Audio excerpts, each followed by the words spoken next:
என் அன்பு உறவுகள் அனைவருக்கும் வணக்கம். 1/1/2026 புத்தாண்டு அடி எடுத்து வைக்கிறோம். இந்த ஆண்டு ரொம்ப சிறப்பாக இருக்கணும். இந்த ஆண்டோடைய நட்சத்திரம் பார்த்தோம் அப்படின்னா இன்று ரோகிணி நட்சத்திரம்.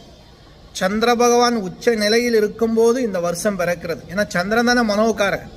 ரொம்ப பேருக்கு என்ன கவலை, மனசில் நினச்ச காரியம் நடக்கலையே அப்படி. கண்டிப்பாக இந்த 2026 எல்லாருடைய கவலைகளும் தீரும். இன்று நட்சத்திரம் ரோகிணி, இன்று பிரதோஷம்.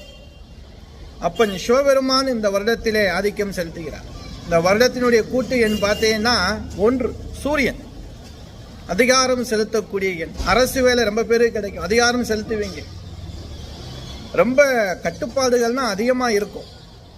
நீங்கள் பாருங்க, இந்த முறையெல்லாம் சின்ன சின்ன தப்புலாம் பண்ணிட்டு தப்பிக்கவே முடியாது. மிகப்பெரிய அளவில் அரசாணைகள் வெளியிடப்படும், தண்டனைகள் மிக கடுமையாக இருக்கும். ஏன்னா சின்ன தவறு பண்ணால் கூட அந்த அளவுக்குலாம் சீக்கிரம் வெளியில் வர முடியாது. மிகப்பெரிய தண்டனைக்குள்ளாகக்கூடிய அந்த இதெல்லாம் இருக்குது. ஏன்னா இந்த வருஷம் சூரியன் இல்லையா, அதனால் உச்சம் பெறக்கூடிய சூரிய பகவானுடைய ஆதிக்கம் இந்த ஆண்டு உண்டு. வெயில் கொஞ்சம் அதிகமாக இருக்கும், அதிகமான நீர் சாப்பிட்டுக்கிறங்க. அதே போன்று இன்று நேத்திரம் ஜீவன். நேத்திரம் பொறுத்த வரைக்கும் இன்று நாள் முழுவதும் 2 கண்கள். ஜீவனை பொறுத்த வரைக்கும் இன்று நாள் முழுவதும் முழு வாழ்க்கை. இன்று சந்திராஷ்டமும். துளாராசியில் பிறந்த அன்பு உறவுகளுக்கு சந்திராஷ்டம்.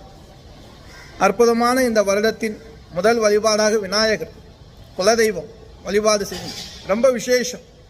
குருவாரம் இல்லையா, பசியோடு இருப்பவர்களுக்கு அன்னதானம் கொடுங்க. வாழ்க்கையில் எல்லாம் நல்லதே நடக்கும். நன்றி.